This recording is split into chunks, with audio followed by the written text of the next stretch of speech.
नमस्कार दोस्तों, आपका आभार, अभिनंदन। आइए शुरू करते हैं क्लास शुरू करने से पहले ये अनुपम पंक्तियां आपके सामने। जो बीत गई सो बात गई, जीवन में एक सितारा था, माना बेहद प्यारा था, वह डूब गया सो डूब गया। अंबर के आनंद को देखो, कितने इसके तारे टूटे, कितने इसके प्यारे छूटे। जो जो छूट गए फिर कहाँ मिले, पर बोलो टूटे तारों पर कब अंबर शोक मनाता है। जो बीत गई सो बात गई, जीवन में एक सितारा था, जो बीत गई सो बात गई। इन्हीं पंक्तियों के साथ शुरू करते हैं आज जो हमने आपको शब्दालंकार बताया था, उसे के आगे की कड़ी अर्थालंकार। हम अर्थालंकार आपको बताएंगे, अर्थालंकार को समझेंगे कि किस प्रकार पंक्ति का अर्थ निकलने पर अलंकार उत्पन्न होता है। आपको ये वीडियो अगर अच्छा लगे तो इसको सब्सक्राइब करें, लाइक करें और बेल आइकन को दबाएं, जिससे कि हम अगर कोई नया वीडियो बनाए तो सीधे आपके पास से वो उसका नोटिफिकेशन पहुंच सकता है। अर्थालंकार यानी कि अर्थ से अलंकार तीन प्रकार के हैं। हमने पिछले क्लास में बताया था, शब्दालंकार, अर्थालंकार और उभय अलंकार। वहां हमने शब्दालंकार, यहाँ अर्थालंकार था। अर्थ से काव्य में शोभा बढ़ती, उसे अर्थालंकार कहते हैं। कुछ अलंकार से कुछ बातें समझेंगे। उपमेय और उपमान। उपमेय का मतलब होता है जिसकी तुलना की जाए, और उपमान वह होता है जिससे तुलना की जाए। जैसा मान लीजिए कि आपके मुख की तुलना या हमारे मुख की तुलना और हम अगर चांद से करते हैं तो हमारा मुंह उपमेय है और चांद उपमान है। इस प्रकार से हमारा पहला अलंकार है उपमा अर्थालंकार। इसमें दो के मध्य में, मतलब उपमेय और उपमान के मध्य में तुलना की जाती है, कंपैरिजन किया जाता है। तो जैसे लिखा है, मुख चंद्र सा सुंदर है। ये सा का मतलब समानता, सुंदरता की समानता हो रही है किसकी? मुंह के साथ चंद्रमा। तो मुंह उपमेय है और चंद्रमा उपमान है। तो यहाँ इस अलंकार को समझने के लिए हमें देखना पड़ता है ये समानता सूचक शब्द सा, समान, ऐसा, जैसा, ज्यों, सादृश्य, सरस, इस तरह के शब्द जब आते हैं तो वहां उपमा अलंकार होता है। दूसरा अलंकार है हमारा रूपक। एक रूप को दूसरे में, मतलब उपमेय को उठाकर उपमान में रख देते हैं, एक का रूप दूसरे पे आरोपित कर देते हैं। जैसे मुख चंद्र है, हमने मुंह को चंद्रमा बना दिया। हमने ये नहीं किया कि मुंह चंद्रमा के समान। अगर समानता सूचक शब्द आएगा तब तो हो जाएगा उपमा, और जहां समानता सूचक शब्द ना हो, उपमेय को उठाकर उपमान बना दिया जाए। जैसे हमने मुंह को चंद्रमा बना दिया, मुख चंद्र है, समानता सूचक शब्द को हटा दिया, तब वहां रूपक अलंकार। जैसे हमने कहा चंद्र खिलौना, तो चंद्रमा को ही खिलौना बना दिया, यहाँ रूपक अलंकार है। अगला हमारा है प्रतीप। प्रतीप अलंकार उपमा का उल्टा होता है। उपमा में क्या करते हैं, हम उपमेय की तुलना उपमान से करते हैं, और प्रतीप में क्या करते हैं, उपमान की तुलना उपमेय से करते हैं। मतलब हम उपमान को छोटा बना देते हैं और उपमेय को बड़ा कर देते हैं। जैसे वहां हमने मुख की तुलना चंद्रमा से की, यहाँ हम चंद्रमा की तुलना मुख से करेंगे, तो चंद्र मुख सा है, मतलब हमने चंद्रमा को मुंह के समान माना। हमने क्या किया, उपमान को उपमेय बना दिया और उपमेय को उपमान बना दिया। तो ये उल्टा है, हमेशा ये उपमा का उल्टा होता है प्रतीप अलंकार। उत्प्रेक्षा। उपमेय की कल्पना उपमान में की जाए, मतलब एक चीज की कल्पना दूसरे में की जाए, वो कल्पना क्या कहलाती है? उत्प्रेक्षा। जैसे मुख मानो चंद्र है, मान लो थोड़ी देर के लिए, जस्ट इमेजिन, कल्पना कर लीजिए, वैसे है नहीं। जैसे हम इस मुख की कल्पना चंद्रमा में कर रहे हैं, मुख मानो चंद्र है। तो इसमें जब हम इसकी पहचान करते हैं उत्प्रेक्षा, तो जनु जानो, मनु, मानो, जानो, इस तरह के शब्द अगर आते हैं तो वह उत्प्रेक्षा अलंकार होता है। अगला है संदेह अलंकार। संदेह का मतलब होता है कि उपमेय को उपमान में संदेह हो। जैसे ये तो अब है, ये मुख है या चंद्र है, हम चंद्रमा को देख रहे हैं और हमें ये संदेह है कि हम चंद्रमा है या मुंह है। हमें वहां संदेह, संशय है, डाउट है कि चंद्रमा है या मुख है। तो इसलिए वहां पर जहां पर संदेह हो दो चीजों में, वहां संदेह अलंकार। तो ये मुख है या चंद्र है, क्लियर नहीं हो रहा है। जैसे एक और है संदेह अलंकार, उदाहरण है यहाँ पर महाभारत में जब वो दुशासन चीर खींच रहा होता है, तो उस समय वो उस संदेह में होता है कि साड़ी के बीच नारी है कि नारी के बीच साड़ी है, साड़ी है कि नारी है कि नारी है कि साड़ी है। वहां भी संदेह अलंकार का उदाहरण है। उसके बाद है अनन्वय। अनन्वय का मतलब होता है उपमेय की तुलना उपमेय से करना, मतलब ऐसी वस्तु जिसका हम उपमेय है और उपमान उससे श्रेष्ठ है ही नहीं।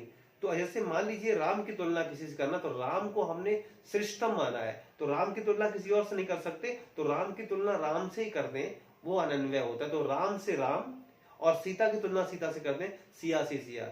जब उपमेय की तुलना उपमेय से करें, उपमान ना हो उसके समान, तब उसको उपमेय को ही उपमान बना दें, तब होता है अनन्वय। जैसे राम से राम और सिया से सिया, या फिर ऐसे कर सकते हैं मुख मुख के समान है, मुंह की तुलना मुख मुंह से ही कर दी, चांद को हटा दिया, मुख मुख के समान है, राम से राम सिया से सिया, वहां अनन्वय अलंकार होता है। उल्लेख, उल्लेख का मतलब होता है एक वस्तु को अनेक प्रकार से वर्णन करना एक ही चीज की। जैसे कोई उसके मुख को चांद कहता है, कोई उसके मुख को कमल कहता है, कोई उसके मुख को कली कहता है। एक ही चीज को अनेक प्रकार से वर्णन करना वो कहलाता है उल्लेख करते हैं हम, है? उसके बाद में व्यतिरेक, उपमान की अपेक्षा उपमेय की तारीफ करें। मतलब देखिए, जब हम किसी की तुलना करते हैं, जैसे अपनी तुलना हम किसी से करेंगे, तो हम अपने से घटिया या छोटे व्यक्ति से तुलना नहीं करेंगे, अपने से श्रेष्ठ करेंगे। व्यतिरेक में क्या होता है कि जो श्रेष्ठता है वो दूसरी चीज उसको कम कर दिया जाता है, और जो उपमेय है उसको बढ़ाकर वर्णन, उसकी तारीफ की जाती है। जैसे यहां व्यतिरेक में देखिए, चंद्र सकलंक है, मुख निष्कलंक है, दोनों में समानता कैसी। मतलब चंद्रमा में दाग धब्बा है, हमारे मुख में कोई धब्बा नहीं, तो चंद्रमा कलंकित है, मुंह निष्कलंक है, तो चंद्रमा की और मुख की कोई तुलना नहीं। यहाँ पर व्यतिरेक अलंकार है। क्यों? क्योंकि मुख को ज्यादा श्रेष्ठ दिखाया जा रहा है यहाँ पर, और चंद्रमा को सकलंक दिखाया जा रहा है, इसलिए चंद्रमा की से मुख की कोई तुलना नहीं, यहाँ पर व्यतिरेक अलंकार है। प्रतीप अलंकार में उल्टा है उपमा का। वहां हमने जैसे उपमा अलंकार में मुख की तुलना चंद्रमा से की, चंद्रमा को हमने उपमान बनाया। फिर हमने दूसरे में प्रतीक में क्या किया, चंद्रमा को की तुलना मुख से कर दी, चंद्रमा को तुलना बदली केवल हमने वहां पर हमने किसी को नीचा ऊंचा नहीं किया। लेकिन यहाँ पर तो हमने क्या कर दिया, उस चंद्रमा को क्या कर दिया, नीचा दिखा दिया, उसकी तारीफ हमने, उससे ज्यादा श्रेष्ठ किसको दिखा दिया, मुंह को दिखा दिया हमने। बात अगला विरोधाभास, विरोध ना होते हुए भी विरोध।